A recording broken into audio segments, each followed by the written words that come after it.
if you think that you can recover and you can overcome whatever you're dealing with alone, you've already lost. Like, your wrongdoings will be shown, but there's a way out. Hell is full of men that have said, I'll do it tomorrow.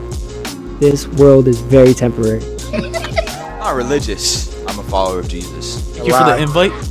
That's a good question. I wish I read that one earlier. If there was no mic going, I still would have loved this. Absolutely.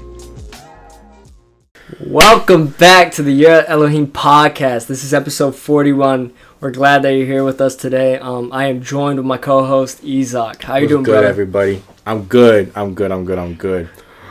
Crazy news. Ommi got engaged this weekend. He put the ring on it. Right? Yeah, What's the song? How's it go? If you love him, I will put a ring on it. Yeah, you put a ring on it. I did, yeah. Fire. She's got a rock now. Damn. Yeah. A whole rock. Yeah. It's Is it weighing her hand down? Maybe. Yeah. I have to ask her. Obviously. Yeah. I'm happy. She's happy. Beautiful. It was an amazing time. Yeah, I couldn't ask for a better weather, better place, better moment. As a kid, well, for me at least, you dream about getting engaged and, starting a family, and this is just one of the steps to the process, and I'm glad I did it now and didn't wait for when I was gonna do it. And perfect timing. God had it all in plan, especially that past week. It was just one thing after the other, and God led us to that moment. Yeah. Beautiful. Yeah. How'd you do it? Where'd you do it at? Went to Niagara Falls, Canada side. So we had to take our passports. That kind of blew the surprise that I had for her. I needed her passport, so I said, hey, I'm going to come to you in the morning. We're leaving early for a day trip. And mind you, this is a day trip. It's a 5-hour or 6-hour drive for us because we're in Reading, Pennsylvania. So it's like lower south of Pennsylvania. It's as low as you get in Pennsylvania. So we drove up north. And, kind of blew a surprise when I said, I need your passport. But she was excited to go. She had no idea. I think she had ideas that it was something was happening in November. But I pushed it along till now. I proposed in Niagara Falls. And it's a pretty... it was the first time I was there, but there's memories there that will never go unforgotten. And I'm just... I'm glad I was part of that. And... it all happened so fast. I don't know. We got there. I pretended I was taking pictures, and I had the tripod setting up, and I told her what I meant and what she meant to me, and got down one knee, asked her if she would marry me, and she said yeah. She said, of course. That was her words. Course. And then we had cheering and clapping at the end. Wow. It was magical, like a movie. Yeah, it was beautiful. Love it, bro. Yeah. So proud of you. I mean, it was such an honor to even be able to pick out the ring with you. That was so cool. And let alone just being your friend and knowing the whole process. Yep. It was so fun, and I'm so proud of you both, and very happy for you both. I'm so excited to see where God takes you in your relationship in the future with the house and the kids and the family. It's just gonna be great. Timeline's funny though, how it all happened. Wednesday I got the blessing. Thursday I picked out the ring. Friday I got the ring, and then Saturday I went and proposed. So it was real fast. But I had this all planned. I wanted to do it for this month. I just didn't realize how fast it was going to go. Yeah. Do you think, because you didn't do it that way, you could share the way you planned it out? So, because mine was super quick. Mine was like really quick. Like I just went with the flow, and God was letting it all happen. Because if one step didn't go, I don't think I was going to go with it. Yeah. You know? So. Mine was a little bit more strategic, but also very fast. It was all like in a span of 2 weeks, I want to say. Yeah. I got the ring first before I even asked the parents. I got the ring first. It was the ring that she wanted. Everything made sense with the ring. And I told God, I said, Lord, if this is the woman that you want for me, let me get the right ring for the right price for the right time. And they were able to grant me that. I don't even know how they did it. They pulled some crazy strings. I got the ring that she wanted. It was perfect for the timing that I wanted it, because I wanted to take it on our mission trip to Greece. And I was asking for like a week before. Not even. I think it was like 5 days. And then I went and I said, all right, Lord, again, if this is the woman that you want me to marry, let a confirmation be again from me asking our pastor Right, for so, approval Yeah. if I could do it on the mission trip, because previously she said no. And that originally killed my idea, and I was gonna do it either in New York or Niagara Falls. Yeah. But I had a stirring on my heart to ask her again. So I was like, Lord, if this is what you want, have her say yes. I went and I asked, and she was on board right away. And then I believe the next day, I went and I asked the parents, and they gave me the blessing, and then everything was lined up. Yeah. And then I started planning it with the pastor and the people down in Greece about where we could do it at, and even that changed. I was supposed to do it in Turkey on the way back, but that didn't work, so we ended up doing it in Greece. And I'm glad we did, because that's where our mission trip was, so it made more sense to do it in Greece rather than Istanbul, where we had the layover on the way back home. But yeah, man. I'm glad I was there first-handedly to see it happen. I mean, we recorded, everyone recorded, but it's nice to be there in the moment. I mean, it's just a different feeling when you could see your, like, best friend growing up, just see the process of where he's been in relationships and how this one turned out so great, and he was able to follow up. It was beautiful. So I'm glad I was there for the mission and for the engagement, because it was a beautiful moment, and you could tell it just felt right. I don't know. It's weird, because when it happened, the sun came out, because the sun wasn't out for most of the time, and it was pretty cold there. The sun came out, it was warmer. Isaac was worried about Haley taking off her jacket or something, because he wanted her to, have her, whatever. He wanted her to have it off for pictures and all that. So it was hot enough that she took off her jacket, and then the sun came out, and it made a beautiful landscape view over the Thessaloniki, and oh man, like, just the timing of it all, like, it was just so perfect, like, and then it ended up being cold afterwards again, but I just forgot to open up the clouds and just be like, yep, this is your moment. And like, it was even cooler because we were supposed to do it in Turkey, and we were supposed to have like a whole day and a half in Turkey, and the Turkey layover ended up getting cut in like 8 hours, and the 8 hours that we were there, we had no time to chill. It was rush. So I'm glad, like, I listened to the calling on my heart to do it in Greece rather than Turkey, or else it wouldn't have worked. I honestly probably would not have proposed, because it wouldn't have felt right in Turkey. Yeah, I know, you would have waited to come back to the U.S. to then replan it. Yeah. So I'm glad I did it when I did it. Yeah. But man, it's so exciting! I can't wait. We're gonna get married in the same year, hopefully next year. This will be busy. Wedding planning. I mean, we just proposed. I proposed this weekend, but I could tell that it's going to be a lot of stuff. I know it's going to be stressful, but I'm going to try to take away that and not make it so stressful. Just got to go with it, man. Yeah. God will open up the doors, and he'll tell you exactly what he wants, because he's going to be a part of it. Yeah. And, it'll be perfect. I mean, my future mother-in-law, she was telling me to make sure we got dates, like we go on dates and not talk about the wedding, because right now, even now today, like, all me and Kate talked about was the wedding stuff. So I think my future mother-in-law is right that we need to, like, set time apart and just date to date and not talk about the wedding. So I'm gonna focus on doing that and making sure that she's good and not just stressed, because she just started a job too, so I know that could be stressful as well, but it just felt right. And then by next year we could be, married in the springtime or summertime, which I would like, rather than if I did it in November this year, it would be, fall time, and I don't know if we wanted a fall wedding. I mean, it doesn't matter, but it's nice to have warmer weather, and pictures look better in warmer weather, so. Absolutely. Yeah. 100%. Yeah. Brother. Yeah. You got anything else to say? You good? Oh, yeah.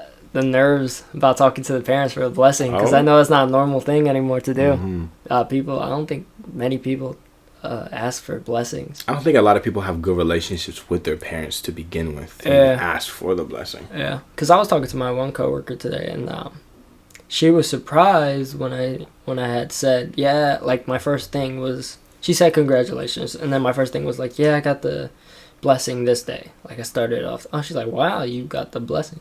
Like that came to a surprise. And I think the more time I'm seeing like marriages and stuff, it's really through the Christian community. I really haven't seen like a secular family that I know, or someone that's just not Christian, getting married at the age we're getting married at. No. And asking the parents and stuff. A lot of people are doing it backwards. They're moving in.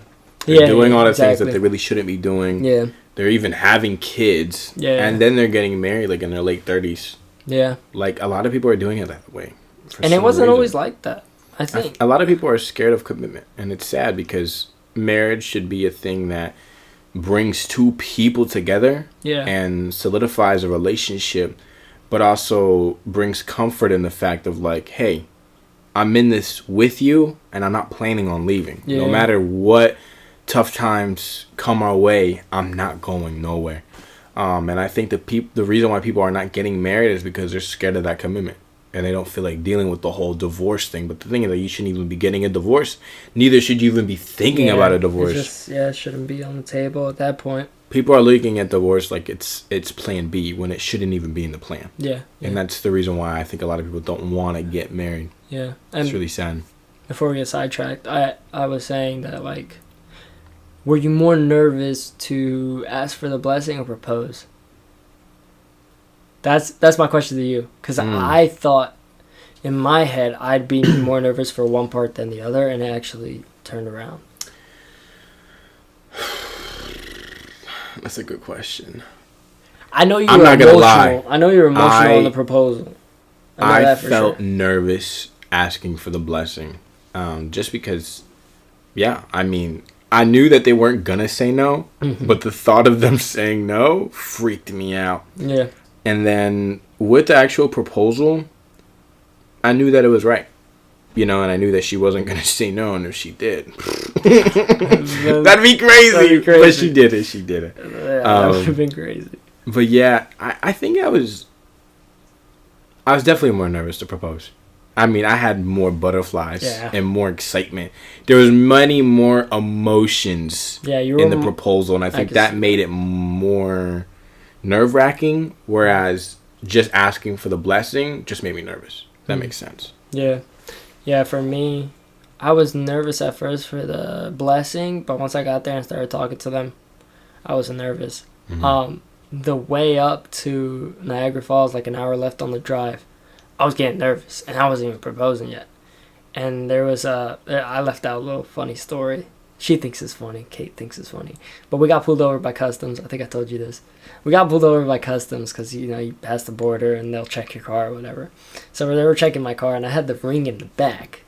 And I was really hoping that the police would pull out the ring and she'd see it, because my windows aren't tinted, so she'd be able to see.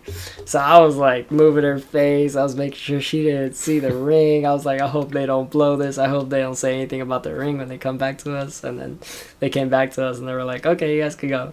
And they kind of got the idea when they saw the ring, because I put the ring in the back seat, like in the cup holder thing, whatever. And you could tell they were back there in that backseat for a while. And I was like, they know.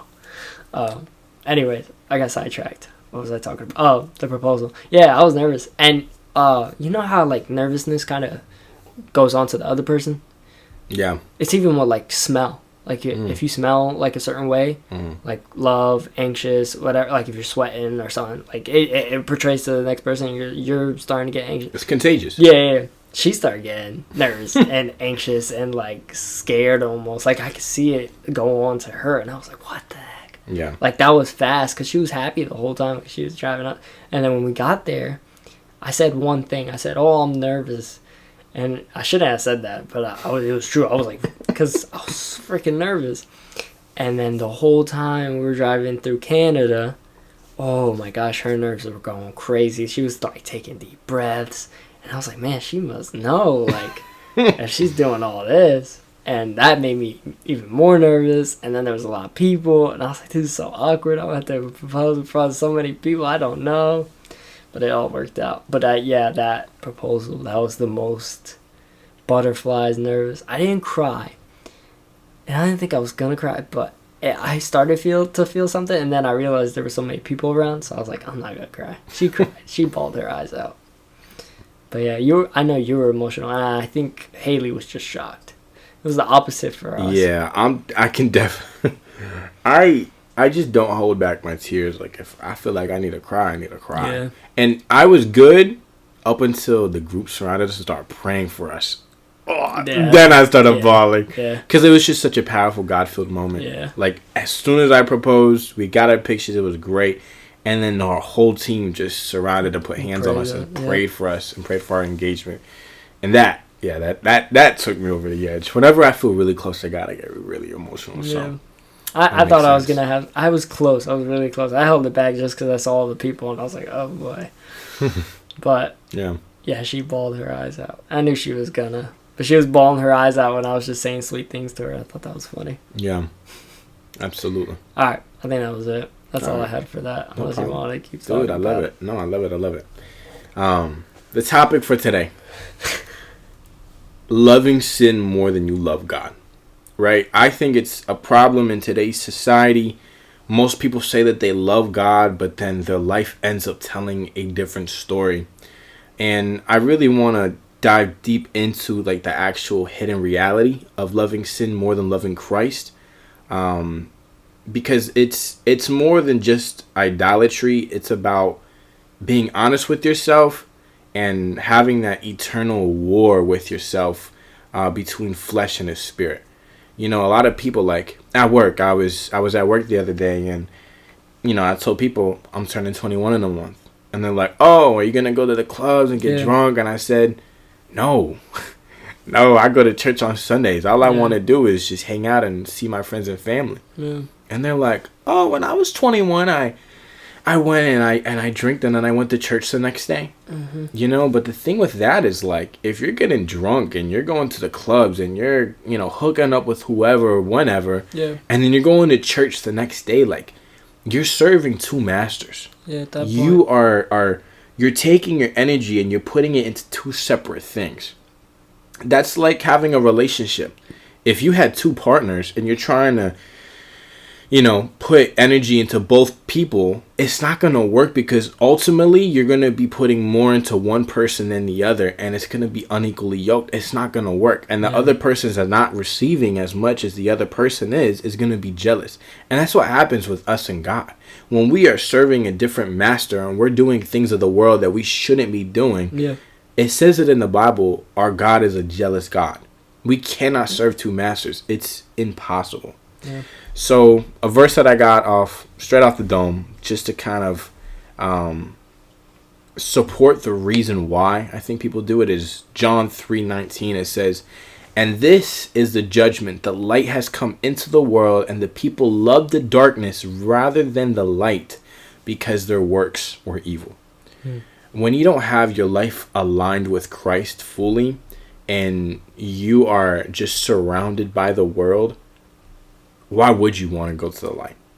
Why would you want to get out of that comfort zone, get out of that area where you feel like it's safe? Because ultimately, it feels good to be in the dark. I heard it somewhere. It says, the road to heaven feels like hell, and the road to hell feels like heaven. Mm-hmm. Because it's so much easier to do wrong than it is to do good. Yeah. Why do you think people have such a problem with that? Why do you think people have such a problem with living in sin and flirting with sin rather than just killing it and putting it to death? You know, it could be the weight of the shame and the guilt. It could be that. I pretty much think it is that it's a lot easier to go and idolize something that won't give you shame or guilt at the moment. Like a beer, it's not gonna make you feel bad. It's supposed to make you feel good, isn't it? You know? And then, you know, what comes with it is some bad decisions and some regrets that you have because you drank too much, you know? Yeah. But in that moment, it's good. It's a lie. It's a nice lie. It's a real good lie. And with God, it brings out, when you're following Christ and you're idolizing Christ, it brings out the shame, the guilt, all the things that you were doing wrong, and it's so heavy on your heart. And I think people rather idolize something that gives them gratification and gives them self-worth and all these other things right away. Like, it's instant. They want that. Where with God, you have to build a relationship. You have to understand that you have done wrong, and it's going to be shown. Like, your wrongdoings will be shown, but there's a way out. But you have to know your wrongdoings, and you have to fight through your wrongdoings and talk about your wrongdoings and constantly be knowing that you had those wrongdoings and not living in it, but knowing that it's there, that it is part of your story. And I think it's hard for people to grasp and hold that and be able to be like, okay, those were my decisions, but now I'm a new creation. I've left that old skin away. Yeah, it's there. Yeah, it's rotting in that space, and it will always be me. But now I am new. I am created new. And I think people don't reach that point where they're like, okay, I'm created new. I think they stay with that. Oh man, I got so much sin and so much backlash and all this stuff still back here. I could never reach that new body that I'm supposed to have. Where it's as I mean, we say it's so easy because we've been through it. I mean, at the time, it looks pretty rough, but by accepting Jesus and understanding that Jesus had already paid the debt, like, it's hard for people to understand that your debt's paid off. Like, it's done for. You may think that you need to work for it, and I think that's where you could also idolize works. Like, I think you could idolize works, like working for God so that you're able to go to heaven. I think there's some religions out there as well that idolize that. They're like, well, I need to be good here and here and here, or else I'm going to hell. But that's not the truth, you know? If you have Jesus in your heart and you understand that he paid your debts off, he took all your sin, that's all you need, and then you live a righteous life with Jesus the whole way through, man. I mean, you're going to have your struggles. We struggle every single day. We struggle. It's true. And I think it's that people rather have the instant gratification that will make them feel good in the moment, because it's all feelings. People, they lean to feelings. They want feelings. They want to feel. Where with Jesus, it's time. It's patience. The feelings don't come right away. The feelings take forever to come. But when you do have it, it's the best feeling. It's a better feeling than any other drug will ever give you in your entire life. Yeah. Knowing that Jesus loves you, and that you're going to go to heaven and have a new body, and that you are a new creation. But yeah, I mean, that's how I see the idolization and why people give up on it. I can see why people, want to have that instant gratification over something else that they idol.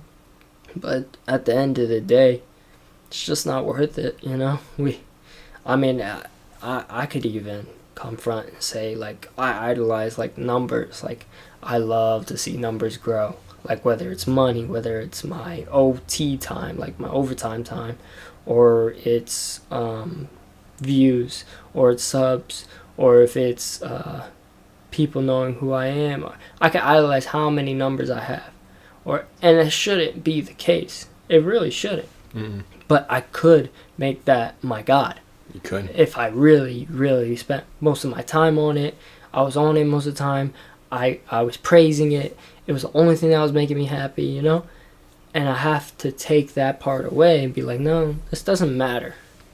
And we end up doing that with a lot of things we have in our life, whether it's work, numbers, money, people, works, where you want to do good so you're able to go to heaven. I think that's one part that's people don't talk about a lot either, that where they just trying to work to go to heaven, where you don't even need to.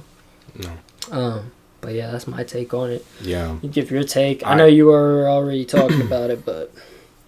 Absolutely. And I want to bring up the verse that talks about two masters, because I can say so much, but ultimately my word means nothing if it's not backed up by the word of Jesus. Yep. So Matthew 6 verse 24, it says, no one can serve two masters, for either he will hate the one and love the other, or he will be devoted to the one and despise the other.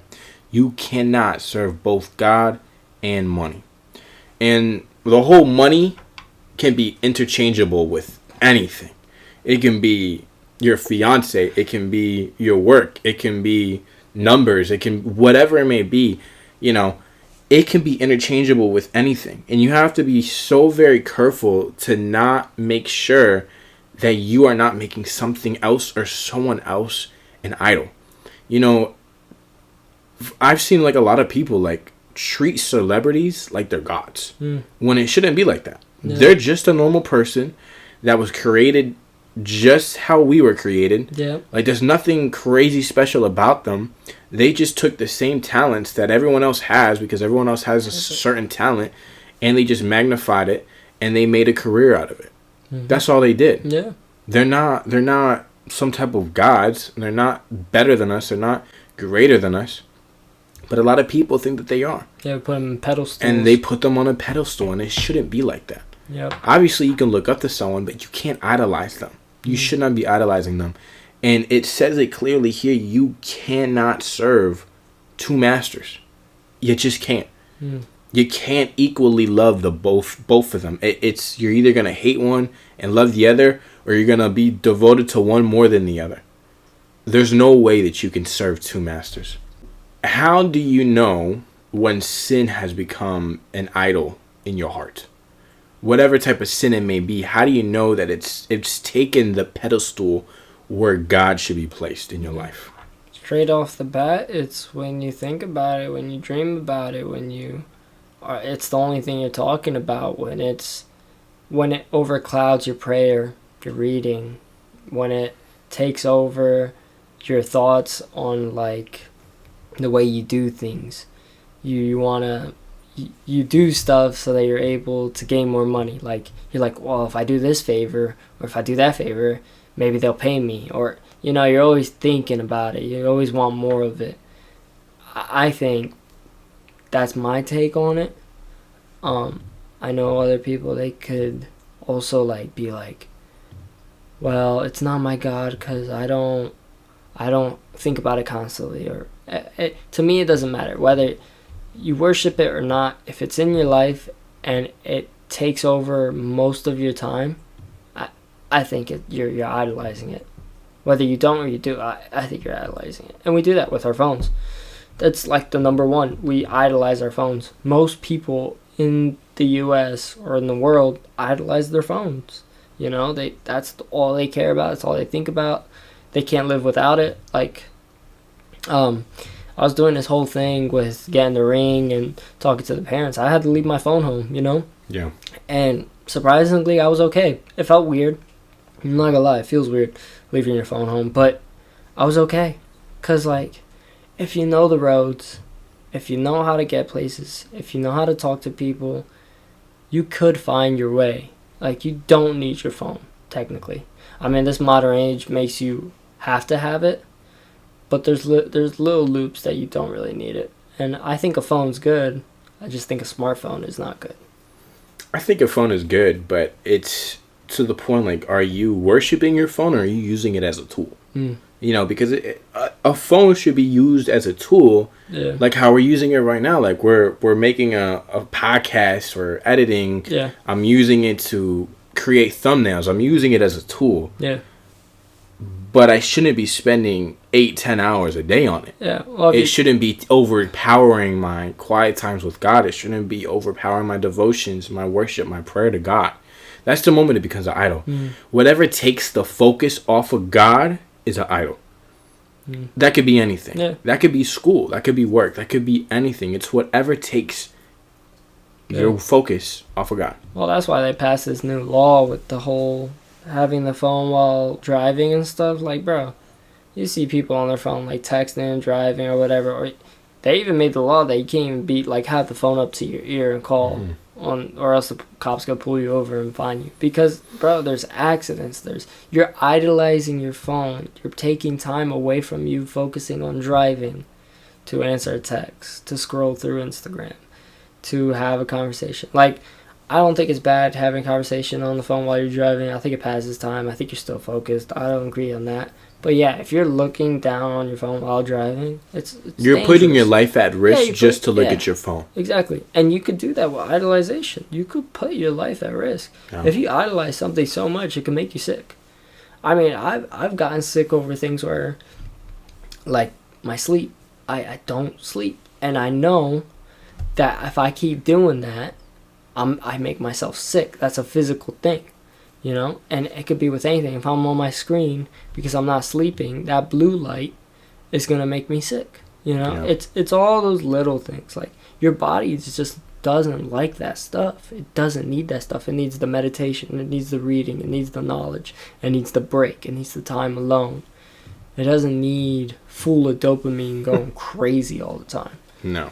But yeah, that's my take on it. Basically, yeah, if it's taking away time from God or any other thing, yes, you are idolizing. Yeah. And with that, it's so important to identify exactly what you are idolizing. Colossians 3 verse 5, it says, "So put to death the sinful nature, earthly things lurking within you. Have nothing to do with sexual immorality, impurity, lust, and evil desires. Do not be greedy, for the greedy person is an idolater, worshiping the things of this world." And it says it clearly. Put to death. Like, no, don't put it in the closet and only tap on it when you need it. No. It says put to death. If you have something that is taking your focus off of God, it's too dangerous to keep around. Yeah. It's too dangerous to say, okay, I'll just limit my interactions. No. Put to death. Give rid of it. Put it away. Don't deal with it no more. Get it out of your life. If it's taking your focus off of God, it shouldn't be in your life to begin with. Because now it's a threat to your relationship with Christ. Yeah, okay. And you shouldn't be keeping things around. Just like how if there's a certain person that's threatening to your relationship with your partner, Yeah, you shouldn't keep them around. exactly. You should kick them out and get them out of your life. Yeah. Because why would you keep that door open? Why would you keep that opportunity for something bad to happen? Yeah. It makes no sense. Yeah. Put to death those things. Do not indulge in such earthly desires.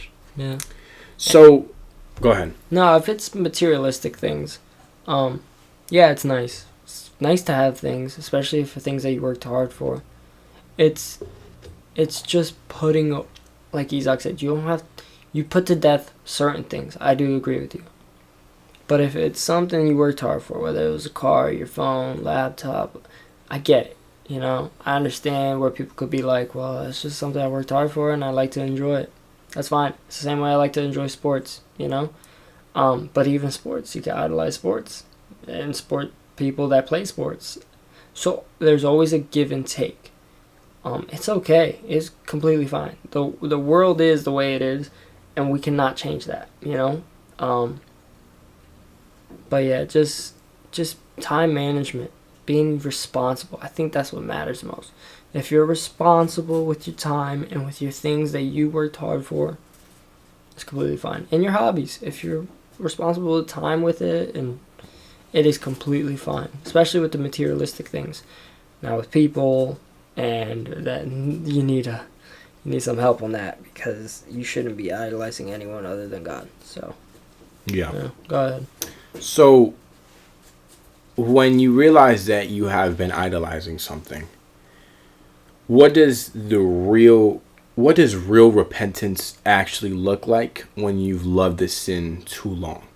Like, when you have idolized something and, okay, I realize that I've messed up and that I've been idolizing something more than God, what does actual repentance look like when you've realized it and now you're trying to recuperate from it and shift your focus back to God? Yeah. I think, like you said, you put it away, or you completely kill it off. You move away from it, or you find something else to occupy your time. It doesn't always have to be reading and praying, you know, or meditation.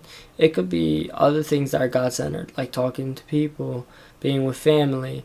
Like, if you have a family, talk to them, you know. Don't just hide in your room and do what you've been doing, or try to do it all by yourself, Lone Ranger it, and be like, no, I'm going to get through this. I'm going to stop idolizing this. So I'm going to do it all by myself. You have a family for a reason, you know? And if you have a good support group and you don't have a family, Go to that support group. Go to people that you trust, and talk to them about your struggles of idolization, and then repent. Talk to Jesus. Jesus will heal those wounds faster than anything in this world, and he'll look past it right away. Right away, he'll look past it. It's us that want to go back to it. It's us that are selfish. But definitely getting people involved. If you get people involved, the idolization of something will make you think that you're crazy or something, because people are like, you really were idolizing that? You really were going crazy over that? And it just shows your flaws. It just shows who you are. Because people are judgmental, which is a good thing and a bad thing. But it shows who you want to be and who you are. And yeah, it just shows everything. It's like, wow, you were crazy for that, you know? And people see that. And then you're like, I don't want to be that person. So yeah, just involving yourself with people and repenting to Jesus. You'll be fine.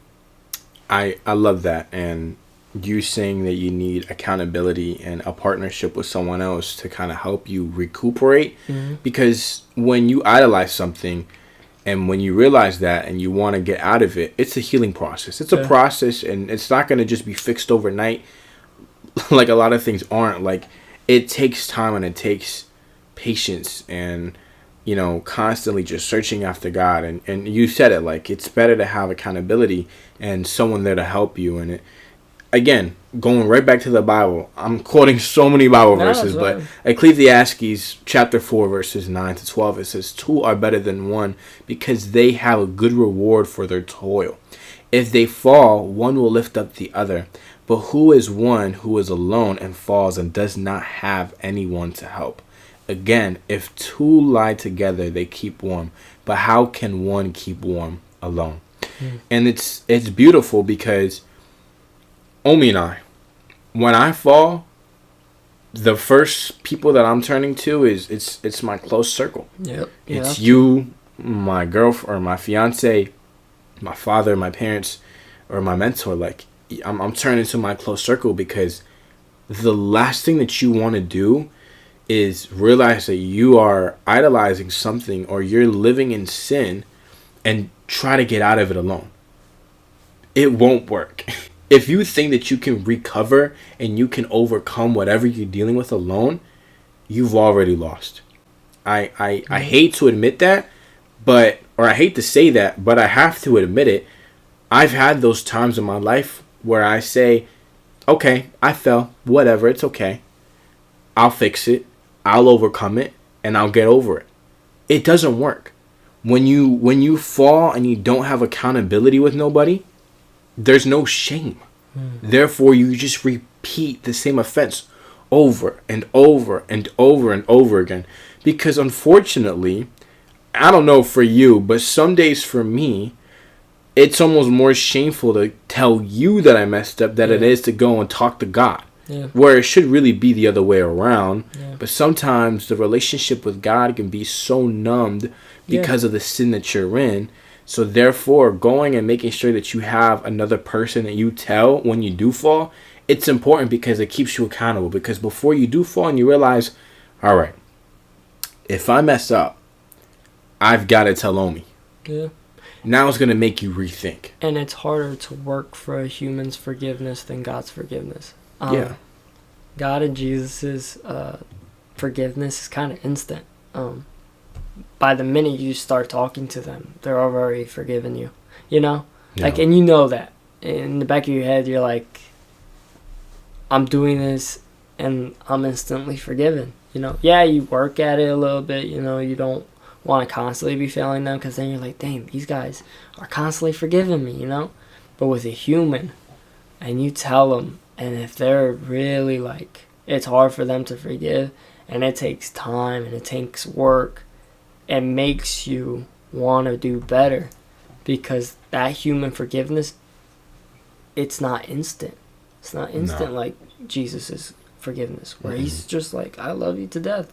Of course. Yeah. We're human. We're going to have our opinions. We're going to disagree. We're going to be judgmental.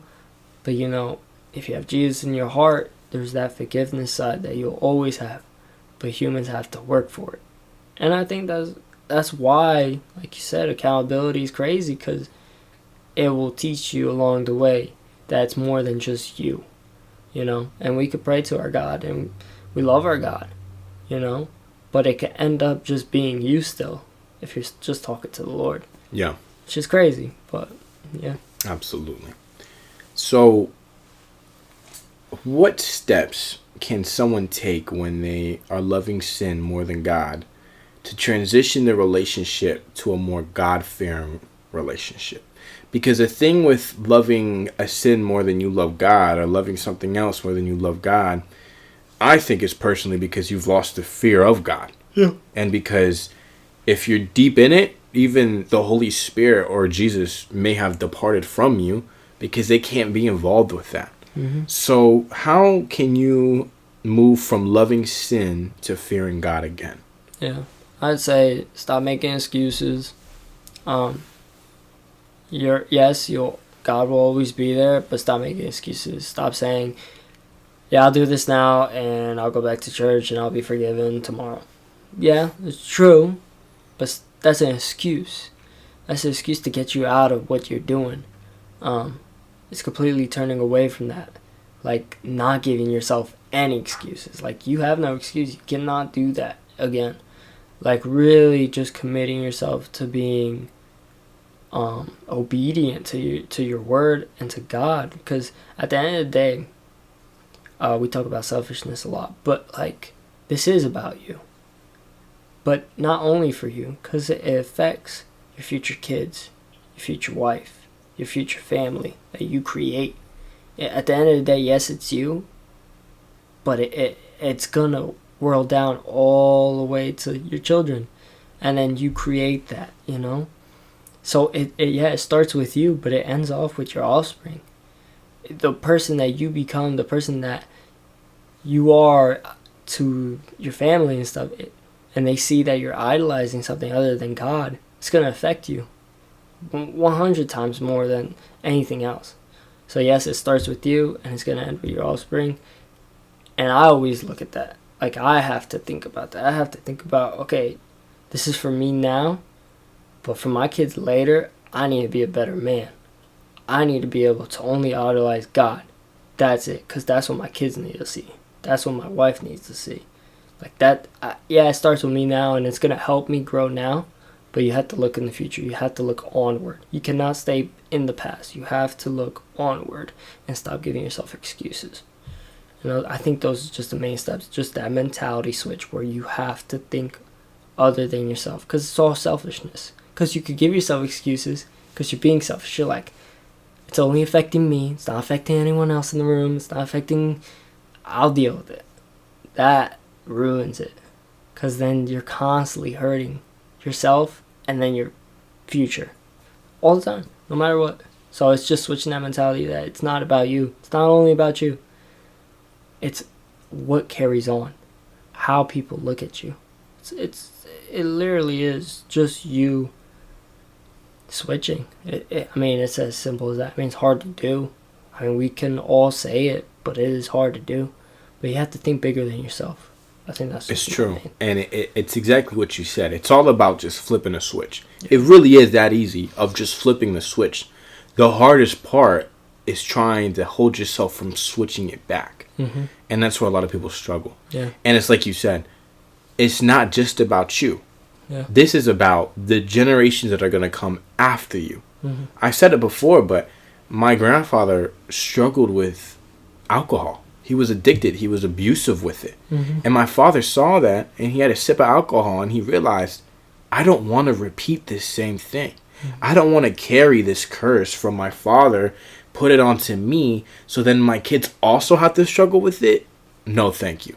And that's when he realized, I have to break this now. Yeah. These types of things are generational. Yeah. Generational curse is 110%. Yeah. If you don't deal with it, your kids are going to deal with it. And if your kids don't deal with it, their kids are going to deal with it. And it'll just keep trickling down until someone says, enough is enough. I'm tired of this crap, and I'm going to deal with it now. Mm-hmm. And I'm going to break it so that my kids don't have to deal with it. Exactly.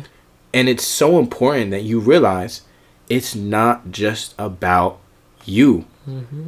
You shouldn't be taking all the spotlight. You shouldn't be saying, "Oh, well, this is just on me. You know, I'm only hurting yourself." No, you're hurting your future wife. Yep. You're hurting your future kids. You're hurting the friends around you. You're hurting your relationship with God. You're making God hurt. Yep. It's not just about you. People have to realize that they got to get the spotlight off of them and realize there's a bigger picture. Mm-hmm. There's a bigger radius of pain that you are causing. It's not just happening here within yourself. It's affecting everyone around you. Yeah. And the sooner you realize that, and the sooner you realize I need to quit it now, the better you'll be. Yeah, it's it really is just a flip of a switch. But the thing is, you just have to walk away from the switch and realize it's going to stay on, and I'm not going to turn it back off. Yep. Environment is so important.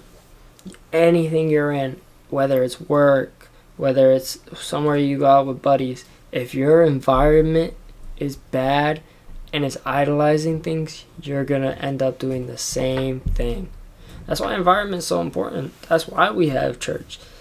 Church is not the church. Church is the people, because environment could be anywhere.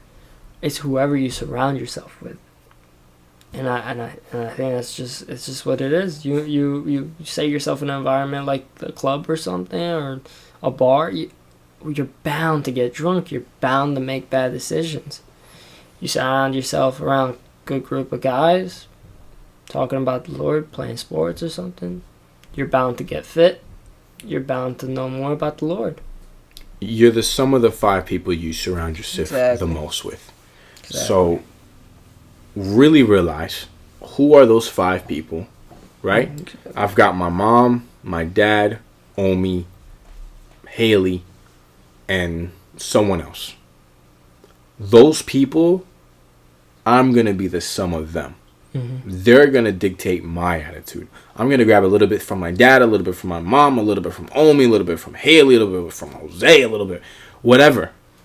And that's going to make me. That's going to make me. And you have to realize, these people that are surrounding you, is that really what you want to become? Because if you want to become a millionaire, you got to surround yourself by millionaires. If you want to become a druggie, you got to surround yourself around with druggies. If you want to be someone that's successful in media, again, you got to surround yourself with those types of people. Yep. And you got to stop waiting to say that you'll get better tomorrow. You got to stop saying that I'll get rid of this sin tomorrow. I'll break these chains off of me tomorrow. I'll flip the switch tomorrow.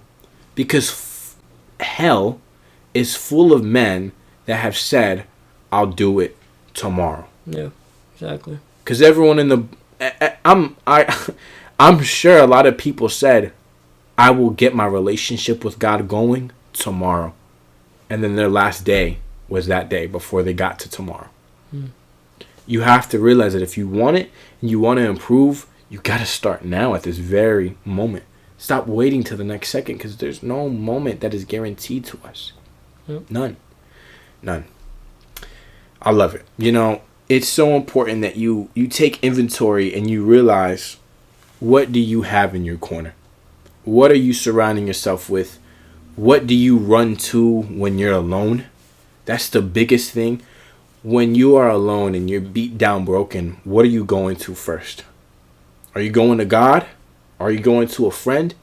Are you turning to sin? Are you drinking alcohol? Are you smoking? Are you watching porn? What is it? What are you turning to first when life goes against all odds? That right there can often show you what you're idolizing the most. Be real with yourself. Don't hide it. Do you love God, or do you love your sin more? Be honest with yourself and ask yourself that question. Thank you so much for tuning in for this episode. We're so thankful that you're here. Sorry, got a little deep. Personal. A little personal. Listen, we love all the feedback, all the comments. If you have any questions, please do not be afraid to ask. Ask whatever it may mean. There's no silly questions. Whatever it is, comment down below. Subscribe, like. Any type of feedback. We're still trying to figure out our setup. I think we're figuring something out. I feel like this looks good, hopefully. But please, any type of feedback is greatly appreciated. Thank you so much We'll see you guys next Saturday. Have a great day and God bless. Adios. God bless.